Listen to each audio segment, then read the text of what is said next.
पिछले क्लास में बताए थे पीरियडिसिटी कंसेप्ट को। इस क्लास में देखेंगे गोइंग कंसर्न कंसेप्ट, सतत चालू की अवधारणा। सतत चालू की अवधारणा अकाउंट में क्या कहता है, इस रूल्स को लगा करके, कॉन्सेप्ट लगा कर अकाउंटिंग में हम क्या कर सकते हैं। तो सतत चालू की अवधारणा होता है, ये कहता है कि यदि आप अपने बिजनेस में एक बार जब अकाउंटिंग करना शुरू कर दिए, आप अपने बिजनेस जब लिखना शुरू कर दिए, तो वो निरंतर लगातार चलते रहेगा हमेशा, उसको कभी बंद नहीं करना है।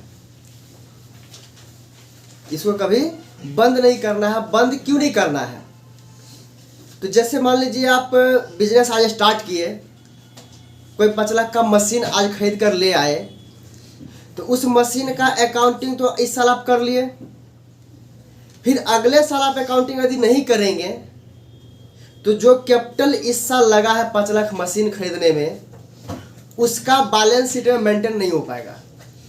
क्योंकि इस साल जो हम बैलेंस शीट बनाएंगे, मेंटेन करेंगे, जो हमारा कैरी डाउन बैलेंस आएगा, वो अगले साल के लिए ब्रॉड डाउन हो जाएगा। अगले साल में ट्रांसफर होता है, ब्रॉड फॉरवर्ड जिसे कहा जाता है। तो अगले साल लिखेंगे तब तो पिछले साल का जो मशीनरी का रेंट है, या फिर मशीन जो हम खरीदे, जो उसमें कैपिटल लगा है, या जो भी कैपिटल हमें इस साल प्राप्त हुआ है, उस कैपिटल को उसमें लिख पाएंगे अगले साल के लिए। तो जब मार्च क्लोजिंग होता है, तो इस पूरे वित्तीय वर्ष में कितना का ट्रांजैक्शन, कितना का लेन देन हुआ, ये सारा लेन देन जो है क्लोज किया जाता है। और जो नेट बैलेंस निकलता है इस साल के लिए, उसे कैरिड डाउन, सीडी लिखा जाता है, कैरिड डाउन। और फिर अगले साल 1 अप्रैल जो बिजनेस हम चलाएंगे, तो उस समय जो हमारे पास जो कैपिटल रहेगा, वो पिछले साल का कैपिटल रहेगा। मशीन आपका पिछले साल खरीदा हुआ रहेगा, फिर इस साल नया मशीन तो खरीदना नहीं है। जो आपके पास गुड्स बचा हुआ है, वो गुड्स भी आपके पास पहले से रहेगा अवेलेबल। जो भी आपके पास कैश बैलेंस बचा हुआ है, वो कैश आपका पिछले साल का बचा हुआ रहेगा। जो भी आप उधार सामान खरीदे थे, उसको आप पेमेंट जमा नहीं किए अभी तक, वो भी बचा हुआ रहेगा। आप जो किसी व्यक्ति को उधार सामान दिए थे, वो पेमेंट अभी तक आपको नहीं दिया है, वो सारा लिखा हुआ रहेगा।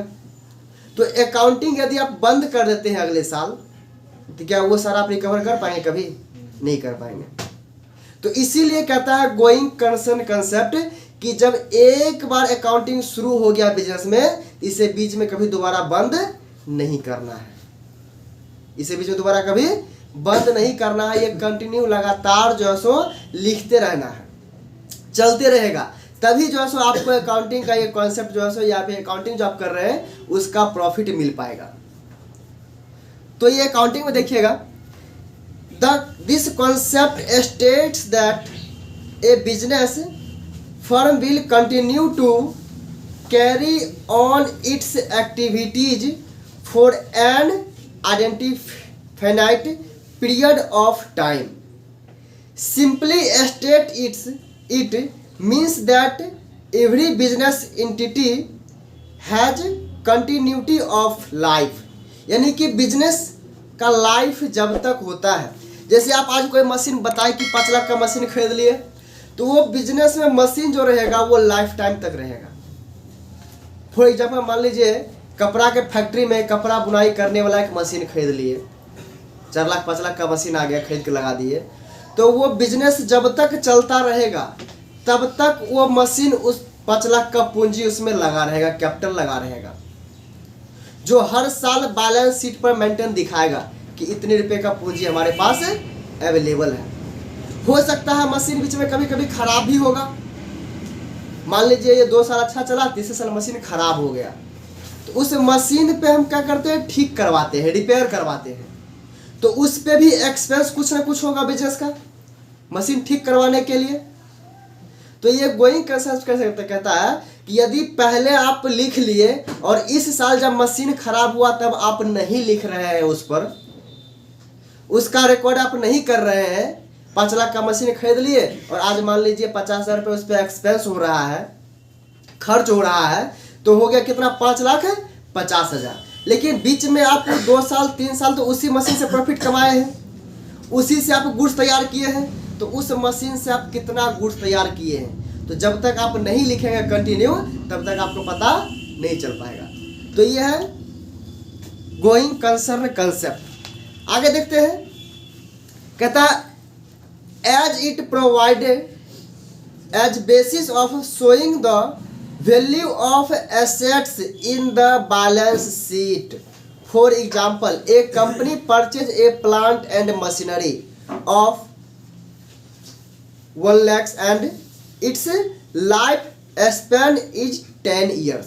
यानी कहता है एग्जाम्पल ग्रुप में कि एक कंपनी कुछ मशीन और कुछ पौधा खरीदा, कुछ मशीन और कुछ पौधा खरीदा या कोई प्लांट लगाया, और उसका लाइफ जो है सो 10 साल के लिए वो फिक्स किया कि ये 10 साल तक मशीन हमारे बिजनेस में चलेगा अच्छा खासा। 10 साल बाद जब मशीन खराब हो जाएगा इसको हटा के फिर दूसरा मशीन ले आएंगे। तो वो 10 साल के लिए इस 10 लाख रुपए या 1 लाख रुपए जो भी कैपिटल उसमें लगाया गया है वो 10 साल के लिए लगाया गया। तो इसको जब भी हम अकाउंटिंग करेंगे तो जो लाइफ इसका है उस लाइफ टाइम तक इसका अकाउंटिंग हम करते जाएंगे। अब कहता है आगे, according to this concept every year some amount will be showing as expenses and the balance amount as an assets. यानी कि जैसे according to account, according to this concept, इस कॉन्सेप्ट के हिसाब से प्रत्येक साल कुछ न कुछ एक्सपेंस होगा उस मशीन पर, जिसको हमें शो करते जाना है, हमेशा बैलेंस शीट में लिखते जाना है। मान लीजिए इस साल मशीन लगाए, इसी साल में मशीन खराब हो गया, 5,000 रुपये हमें उसमें लग गया, ठीक करवाए, तो उसका जो पैसा खर्च हुआ है बिजनेस में आपका, वो बिजनेस में जो खर्च हुआ है तो उसको उसमें आपको लिखना है ताकि वो आगे पता चल पाए कि हमारा टोटल रुपये मशीन में कितना लगा हुआ है। 5 लाख तो मशीन खरीद के ले आए, फिर 5,000 और आप मशीन के पीछे ही एक्सपेंस कर दिए उसको रिपेयर कराने के लिए, तो उसको मशीन के हिस्सेदारी में लिखना पड़ेगा जो मशीन के पीछे खर्च किए हैं। उससे आप कोई सामान प्रोडक्ट परचेज नहीं किए हैं, आप मशीन को रिपेयर करवाए हैं। जैसे मान लीजिए आप फैक्ट्री बनवाए, 2 साल बाद फैक्ट्री में क्या करते हैं, आप फर्श बनवाते हैं, तो आप क्या किए, फैक्ट्री आपका संपत्ति हो गया, बिल्डिंग बनवाए, भवन बनवाए, वो संपत्ति हो गया, लेकिन उसी संपत्ति में आप क्या किए, रिपेयर करवाए, फर्श बनवाए, प्लास्टर करवाए, ईटीसी आप बहुत कुछ करवाए, तो वो सारा उस फैक्ट्री एक्सपेंस के ऊपर आएगा कि फैक्ट्री में इतना चीज खर्चा किया गया है या मशीन में इतना खर्चा किया गया है। वो खर्चा ना आपका पर्सनल है और ना ही बिजनेस का पर्सनल है, वो खर्चा है बिजनेस के एसेट्स, संपत्ति के लिए खर्चा किया गया है। तो ये गोइंग कंसेप्ट से ये कहता है। फिर आगे देखते कहता है, thus if an amount is spent on an item which will be used in business for many years, जिसका हम लोग बहुत अधिक साल तक प्रयोग करते रहेंगे, it will not be proper to charge the amount from the revenue of the year in which the item is acquired. Only a part of the value is so as expense in the year of purchase and the remaining balance is shown as an sheet. इसको हम लोग balance sheet में हमेशा क्या करेंगे, show करेंगे value के ऊपर, जो मशीन का वैल्यू है उस मशीन में ही हम ऐड करते गए, उसका वैल्यू कितना हो गया टोटल, उसका वैल्यू टोटल कितना हो गया। जैसे फॉर एग्जाम्पल मान लीजिए कि हम एक कंप्यूटर क्लास ओपन किए, 5 सिस्टम लगा दिए, फिर क्या किया, हमारे पास जो बैलेंस आया उसी फिर सिस्टम लगा दिए। क्या ये मेरा पर्सनल खर्च है? नहीं, ये मेरा पर्सनल खर्च नहीं है। इसमें क्या हो रहा है कि एसेट्स इंक्रीज हो रहा है, एसेट्स इसमें इंक्रीज किया जा रहा है। अगले साल पूछा जाएगा आपके पास कितना का संपत्ति इसमें है, तो वो जो बाकी सिस्टम एक्स्ट्रा जो लगाया गया है उसको भी बैलेंस शीट में मेंटेन करना होगा कि आज कुल मशीन मेरे पास इतना या कुल कंप्यूटर मेरे पास इतना अवेलेबल है।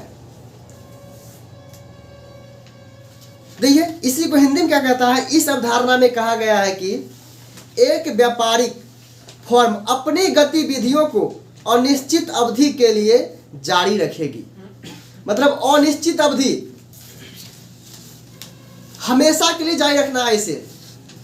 अब फॉर एग्जाम्पल मान लीजिए कि हम ही संस्थान चला रहे हैं, हो सकता है कोई क्लाइंट मेरे ऊपर आया, कोई केस कर दिया, अब पुलिस हमको पकड़ के ले जा रहा है, तो हम चले जाएंगे तो क्या ये बंद हो जाएगा? नहीं, ये कंटिन्यू चलते रहेगा, कोई ना कोई इसे हैंडल करेंगे।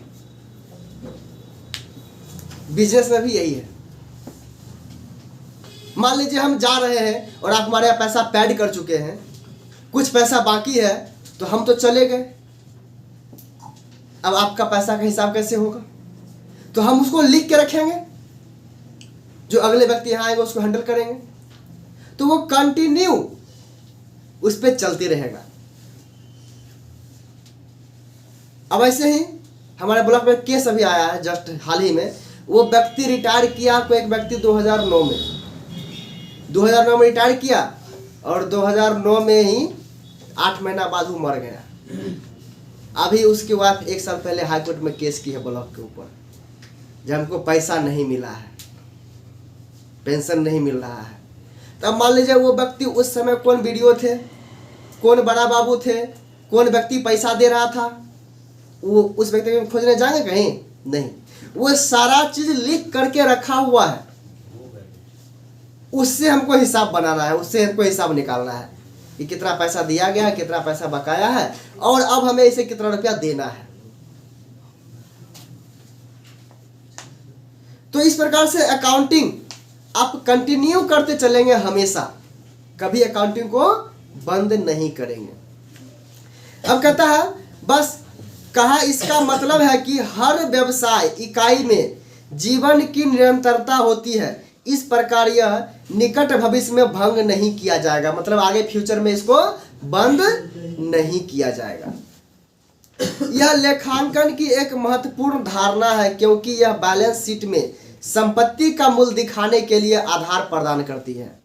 बैलेंस शीट में जैसे कल भी हम बताए थे कि यदि आप माने 2 करोड़ प्रॉफिट किए और आप 1.5 करोड़ का जमीन खरीद लिए, तो उसको शो कहाँ करेंगे? बैलेंस शीट में शो करेंगे। मान लीजिए पिछले 5 साल पहले हम जमीन खरीदे, आगे 5 साल बाद हो सकता है फिर जमीन खरीदेंगे, तो पीछे 5 साल पहले जो जमीन खरीदे थे 1 करोड़ रुपए का मान लीजिए, तो उसको कहाँ शो करेंगे? बैलेंस शीट में लिखा रहेगा। फिर अगले साल जब भी वो बनाते जाएंगे हर साल बैलेंस शीट, तो वो जो बिजनेस मेरा संपत्ति पहले का है व्हाइट मनी, उसको आगे उसी में इंक्रीज करते जाना है, उसी में ऐड करते जाना है। और मान लीजिए 10 साल बाद आपको देखते हैं बैलेंस शीट, तो 10 साल बाद के बैलेंस शीट में आपके उसमें हिस्ट्री टोटल रहेगा, उसमें दिया हुआ जो कितना अभी तक आपके पास कितना व्हाइट मनी है, कितना संपत्ति है, वो सारा का सारा बैलेंस शीट में दिया रहेगा। जैसे कभी सीबीआई वाले रीड करते हैं किसी घर पे, तो वो बैलेंस शीट को देखते हैं। अब जितने भी व्यक्ति के पास एसेट्स रहता है, बड़े बड़े बिजनेसमैन, वो सब जैसे अपने जितने भी एसेट्स हैं, उस सभी एसेट्स को अपने बैलेंस शीट में ऐड करके रखते हैं हमेशा। क्योंकि जब भी कभी कोई छापामारी करेगा तो उनको सिर्फ बैलेंस शीट दिखा देना है, ये नहीं कि हम उसको बैठ के क्लियरफाई देना है कि हम जो सो बेटा के ब्याह किए थे तो 3 रुपया लिए थे ना, उस रुपया से जमीन खरीदे या कार खरीदे, क्या किए, बैठ के क्लियरफाई नहीं करना है, सिर्फ बैलेंस शीट दे देना है, हो गया। वो समझेगा, अपना जाएगा। यदि उसमें उसको कुछ रीजन दिख रहा है, तब हमें बुला के पूछताछ करेगा वो, ये रुपया कहाँ से आया, कैसे आप लाए। तो ये हो गया गोइंग कंसर्न कंसेप्ट। अब कहता है उदाहरण के लिए एक कंपनी, ऊपर है 1 लाख, नीचे है 10,000, ठीक है, तो मतलब अमाउंट फिक्स कर लीजिए 1 लाख या 2 लाख जो भी हो, रुपए का एक पौधे और मशीन खरीदता है और इसकी जीवन अवधि 10 साल है। इस अवधारणा के अनुसार हर साल कुछ राशि ब्याज और शेष राशि को संपत्ति के रूप में दिखाया जाएगा। इस प्रकार यदि किसी आइटम पर एक राशि खर्च की जाती है जिसका उपयोग कई वर्षों से व्यवसाय में किया जाएगा, तो उस वर्ष के राजस्व यानी कि रिवेन्यू, राजस्व मतलब रिवेन्यू से राशि चार्ज करना उचित नहीं होगा जिससे आइटम प्राप्त किया गया है मूल्य के केवल एक हिस्से को खरीद के वर्ष में व्यय के रूप में दिखाया जाता है। यहाँ पर क्या कह रहा है कि 10 लाख का आप मशीन खरीदे और इसका अवधि कितना है, 10 साल का है। 10 साल का अवधि है और आप 10 लाख में मशीन खरीदे, तो इस साल मशीन पर व्यय कितना होगा, 1 लाख, यानी कि उस हिस्से में से 10 हिस्सा में से एक हिस्से को यहाँ पर दिखाया जाएगा कि इस साल में मेरा 1 लाख रुपया मशीन के ऊपर व्यय हुआ है। फिर बाकी जो 9 लाख बच गया वो 9 साल में मेंटेन करेंगे उसको, ये नहीं कि इस साल मशीन खरीदे और इसी साल पूरा उसमें मेंटेन कर देंगे, तो क्या होगा, बिजनेस नुकसान में चल जाएगा, बिजनेस जो है सो नुकसान में चल जाएगा। तो ये कह रहा था। अब है accrual system of accounting concept, संचय की अवधारणा। संचय सेव करना, बचत करके रखना। अब देखिए ये कहता है आप जो मशीन खरीद कर रखे, एक्सपेंस तो कर लिए, अभी जस्ट इससे पहले आप देखे हैं गोइंग कंसर्न कंसेप्ट में कि मशीन तो खरीद लिए, लेकिन वो क्या हुआ कि हमारे बिजनेस के लिए संपत्ति बन गया। इस बार वो हमारे बिजनेस के लिए संपत्ति बन गया। अब उसी मशीन से हम आगे 10 साल, हो सकता है मशीन का लाइफ कुछ बढ़ जाए, उसका कुछ मेंटेन अच्छा से करेंगे तो 12 साल भी चल सकता है, 15 साल भी चल सकता है, और उसका मेंटेन आप सही से नहीं किए तो 5 साल में भी वो प्राण त्याग सकता है ना, मतलब वो बनने के लायक नहीं रह सकता है, फिर से इतना खराब हो जाएगा, इतना खराब हो जाएगा कि आपको लगेगा कि जितना में इसको हम बनाएंगे उतना रुपये में कुछ रुपये एक्स्ट्रा ऐड करके हम नया खरीद सकते हैं। तो यहां पर कहता है accrual system of accounting concept, the meaning of accrual is something that becomes due, especially an amount of money that is yet to be paid or received at the end of the accounting period। Accounting period जब of होता है 31 मार्च को, उस समय हमें record करना होता है। अभी थोड़ी देर पहले ही बताए थे कि मान लीजिए आज 30 मार्च है, या इस मार्च में ही आप किसी को उधार दिए 5 लाख का माल, वो कहता है कि हम 2 महीना बाद पैसा देंगे। या आप किसी से सामान खरीद कर लाए बेचने के लिए, आप उसे कहते हैं कि हम 1 महीना बाद पैसा देंगे। मान लीजिए आज 25 मार्च है, आप सामान खरीद कर ले आए, तो वो अमाउंट जो उधार रह गया, रिसीवेबल एंड पेबल, या तो प्राप्त होगा या पेमेंट करेंगे आप। जो आप उधार बेचे उसे रिसीव करेंगे और जो आप उधार खरीदे उसे क्या करेंगे, पेमेंट करेंगे। तो जो वो अमाउंट रिसीव होगा या पेबल होगा, उस चीज को एक्रूअल अकाउंटिंग कॉन्सेप्ट सिस्टम कहता है, जो आपको अकाउंट पीरियड के ऑफ में, यानी कि जब ऑफ हो रहा है उस समय आपको बैलेंस शीट में मेंटेन करना होगा। बैलेंस शीट में मेंटेन करेंगे क्योंकि फिर 1 तारीख को नया बिजनेस स्टार्ट हो जाएगा 1 अप्रैल से, तो वो अकाउंटिंग में मेंटेन करेंगे, वो बैलेंस शीट अगले ईयर के लिए फॉरवर्ड हो जाएगा। अब आपको अगले साल जो बिजनेस चलाना है उसी बैलेंस शीट से बिजनेस चलाना है। पिछले ईयर क्या किए नहीं किए उससे कोई मतलब नहीं, पिछले ईयर का बैलेंस शीट जो आपके पास रहेगा उसमें सारा लिखा रहेगा कि किस व्यक्ति से कितना रुपया लेना है और किस व्यक्ति को कितना रुपया देना है। कहता है संचय का कुछ ऐसा अर्थ होता है जो विशेष रूप से धनराशि बन जाता है। जैसे जो उधार आपका रह गया वो भी आपका एक संपत्ति बन गया कि इतना संपत्ति हमें किसी से रिकवर लेना है, या आप किसी से उधार खरीदे तो अकाउंटिंग पीरियड के लास्ट टाइम में वो आपके यहाँ कर्ज रह गया कि आपको उतना रुपये किसी को पेड करना है, देना है, जिसे लेखांकन अवधि के अंत में भुगतान या प्राप्त नहीं किया जा सकता है।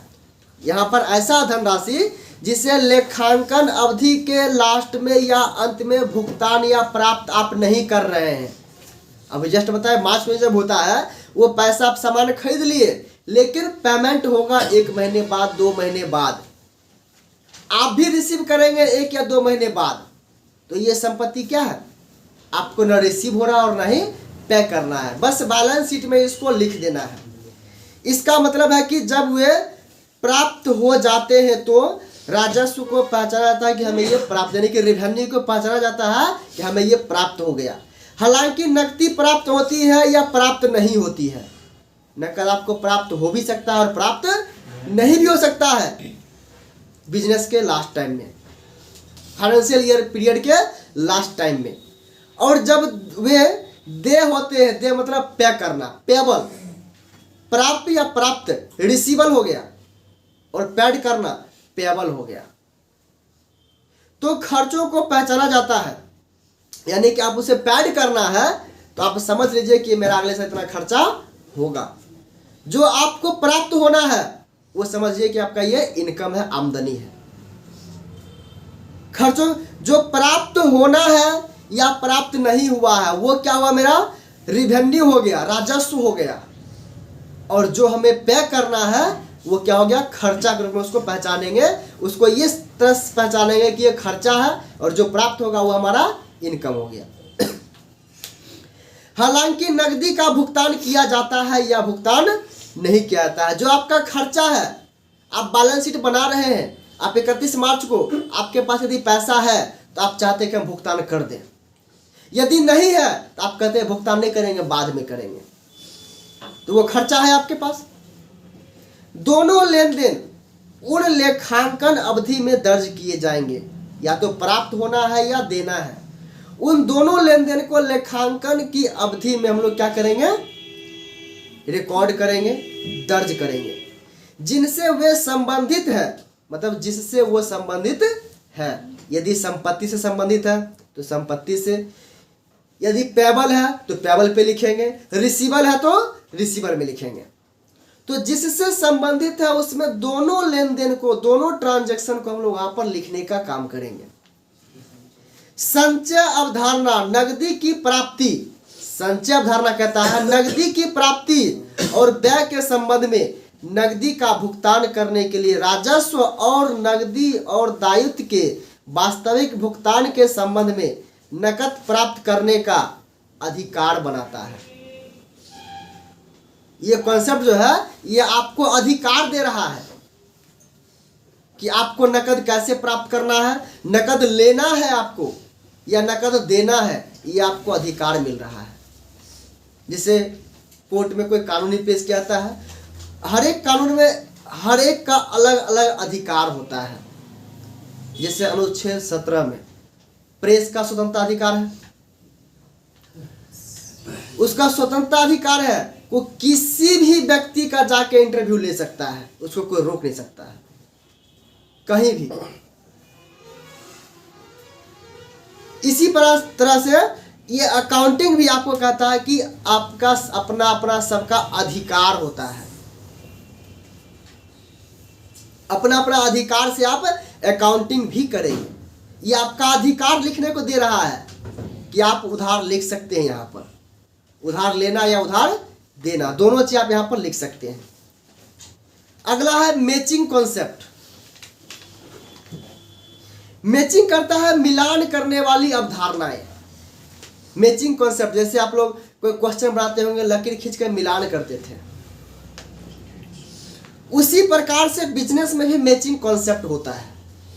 अब यहाँ पर लकीर खींचकर मिलान नहीं करना है, ट्रांजैक्शन मिलाना है। यहाँ पर ट्रांजैक्शन को एडजस्टमेंट करना है, ट्रांजैक्शन को मिला करके तब हमें आज फाइनल रिजल्ट तैयार करना होता है। तो आइए देखते हैं।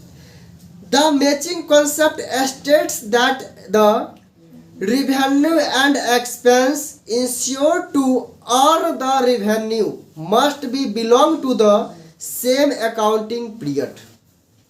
कहता है मिलान करने वाली अवधारणा में कहा गया है कि राजस्व मीन रेवेन्यू, अर्जित मतलब प्राप्त करना, और ये किधर क्या है, प्राप्त करने के लिए किए गए राजस्व और व्यय एक्सपेंस एक ही लेखा अवधि से संबंधित होना चाहिए। अब देखिए यहां पर कहता है राजस्व प्राप्त करना, अर्जित करना, और उसके बदले में एक्सपेंस करना, दोनों एक ही अवधि में होना चाहिए।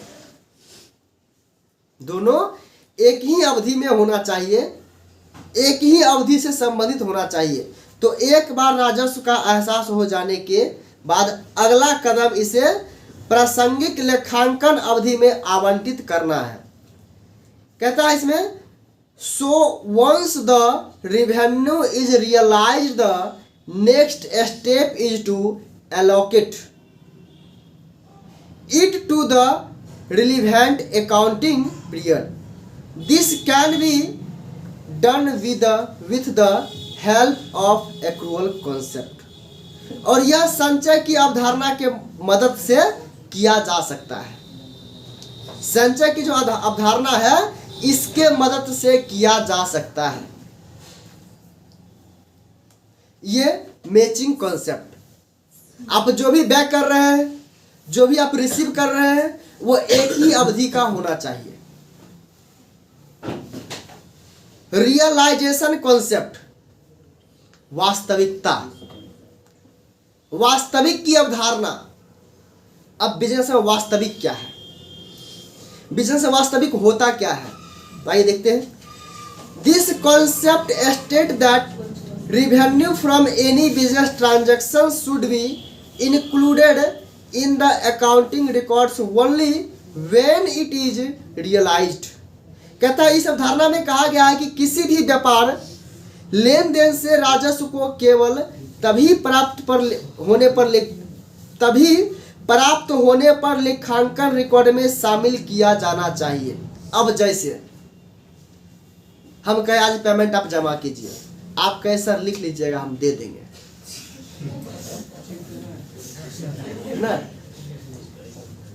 तो ये क्या हुआ, रियलाइज में प्राप्त नहीं हुआ। यदि हम लिख भी लेते हैं तो आप तो हमें दिए नहीं, इस स्थिति में क्या होगा, हमें नुकसान दिखाएगा, या हम सोचेंगे कि हमको चोरी हो गया रुपया। ये मतलब आप रुपया हमको दे दिया, मेरे पॉकेट में है नहीं, मेरे काउंटर में है नहीं, मेरे अकाउंट में भी नहीं है, तो रुपया गया कहाँ, कहीं खो गया होगा, ये हम सोचेंगे ना। बिजनेस आप चलाते हैं, कोई आपको कहा कि आप लिख दीजिए और हम आपको दे देंगे, तो जब तक रियलाइज ना हो तब तक आपको अकाउंट के भाषा में रिकॉर्ड नहीं करना है, आपको तब तक नहीं लिखना है जब तक आपको प्राप्त ना हो। अब इस स्थिति में हो सकता है कि आपका भी किसी के यहाँ कर्ज है, किसी को देना है,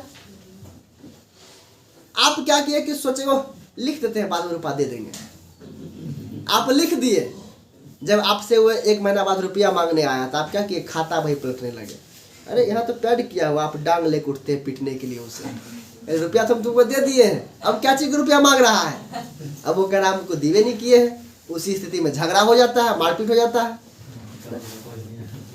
मतलब आप उस एक्टिविटी को किए ही नहीं और आप उस चीज को लिख लिए, तो इस स्थिति में क्या है, बिजनेस में नुकसान होता है। और ऐसा अधिकतर देखा गया है, ऐसा अधिकतर देखा गया है कि जब तक आपको रियलाइज ना हो, प्राप्त या व्यय, एक्सपेंस या रिसीव या इनकम, जब तक नहीं होगा तब तक आपको नहीं लिखना है। अब कहता है the term realization means creation of legal right to receive money. और ये क्या करता है, यदि आप इसे लिख लेते हैं तो आपको रिसीव करने का अधिकार मिलता है तभी। जब तक आपको लीगल रिसीव ना हो तब तक आप उसे लिख नहीं सकते हैं, और जब तक आपको लीगल पे नहीं हुआ तब तक भी उसे रिकॉर्ड नहीं कर सकते हैं। अब कहता है selling goods is realization, receiving order is not. एक होता है कि प्रोडक्ट का ऑर्डर लगाए, सामान का आप ऑर्डर लगाते हैं, अभी आप ऑनलाइन परचेज करते हैं, तो ऑनलाइन जो भी आपको गुड्स पसंद आया आप क्या करते हैं, उसे ऑर्डर लगा देते हैं। ऑर्डर लगाने के बाद वो उस सेलर्स के पास आपका नोटिफिकेशन जाता है, उस प्रोडक्ट को क्या करता है, वो आपके पास भेजता है। जब तक आप उसे रिसीव करके फाइनली पेमेंट नहीं कर देते हैं तब तक उसे वो सेलिंग में रिकॉर्ड नहीं कर सकता है, वो एक रफ यूज पे रखेगा अलग। यदि रिप्लेसमेंट का सिस्टम उसमें है 7 डेज का, तो 7 डेज तक उसको अपने फाइनल रजिस्टर में नहीं चढ़ाना है। अगर चढ़ा भी लेता है तो फिर उसे वहां से रिजेक्ट करना पड़ेगा। यदि आप उसको चेंज कर लिए, रिफंड कर दिए, रिप्लेसमेंट होता है बदलने के लिए, रिफंड जो वापसी होता है, यदि आप वापस कर दिए, बदले में क्या किया, पैसा उससे आप ले लिए, तो उस स्थिति में क्या हुआ, उसका कोई सामान सेलिंग नहीं हुआ। आप ऑर्डर जो आपके पास आएगा उस ऑर्डर को अकाउंटिंग में रियलाइज में नहीं लिखना है। जब तक वो फाइनल सेलिंग ना हो तब तक इसको इसमें ना लिखना है। जब तक फाइनल सेलिंग नहीं होता है तब तक उसे क्या करना है, रफ यूज करके रखना है, चाहे ऑर्डर कुछ भी लग गया। तो बिजनेस में ये कॉन्सेप्ट होता है। अगर इस कॉन्सेप्ट को फॉलो नहीं करते हैं, हो सकता है कि आपको ऑर्डर लगाया गया और आप क्या किए, जो रजिस्टर पर सेल करते हैं उसी में लिख दिए, तो बाद में सामान, अगर मान लीजिए हो सकता है कि वो ऑर्डर कैंसिल कर ले, तो क्या होगा, आपको यहाँ दिखाया सेलिंग इतना हो रहा है, इतना सेलिंग हो गया तो पैसा कहाँ से आएगा, सामान गुड्स आपके पास रखा हुआ ही है, इसको फिर सेल कैसे किया, आप किसको सेल किए ये। तो ऑर्डर को अलग लिखना है और फाइनल सेलिंग को इसमें लिखना है, रियलाइजेशन कॉन्सेप्ट के माध्यम से। अब कहता है यहाँ पर, उसी को हिंदी में देखिए, कहता है प्राप्ति शब्द अर्थ धन प्राप्त करने के कानूनी अधिकार का निर्माण करना है। माल बेचना प्राप्ति है, आदेश प्राप्त नहीं है। माल बेचना जो सो प्राप्त है, हम माल बेच रहे हैं, लेकिन कोई आदेश दिया वो प्राप्त नहीं होना चाहिए, वो इसमें नहीं आएगा कभी भी, किसी भी स्थिति में। क्योंकि ऑर्डर आदेश आपको मिला है कितना सामान सेल करना है, या कोई ऑर्डर आपको लगाया है कितना सामान हमारे यहाँ भेज दीजिए, आदेश दिया है, तो वो जब तक रियलाइज नहीं होगा तब तक आप इस कॉन्सेप्ट को इस बिजनेस में नहीं लिख सकते हैं। तो ये जो है बिजनेस रनिंग करने के लिए, बिजनेस स्टार्टअप करने के लिए, बिजनेस चलाने के लिए सब कॉन्सेप्ट देख रहे हैं कि बिजनेस कैसे कैसे हम चलाएंगे। बिजनेस मान लीजिए इन फ्यूचर आपको कहीं बिजनेस स्टार्ट करना हो तो बिजनेस आप कैसे स्टार्ट करेंगे, बिजनेस चलाने के लिए आपको क्या क्या करना होगा। यदि आप इस चीज़ को अच्छे से पढ़े रहेंगे तो इन फ्यूचर उम्मीद है कि आप बिजनेस अच्छे तरह से चला पाएंगे। तो आज के क्लास में रियलाइजेशन कॉन्सेप्ट देख लिए हैं, अगले क्लास में देखेंगे duality expect and dual entry system concept. अब देखिए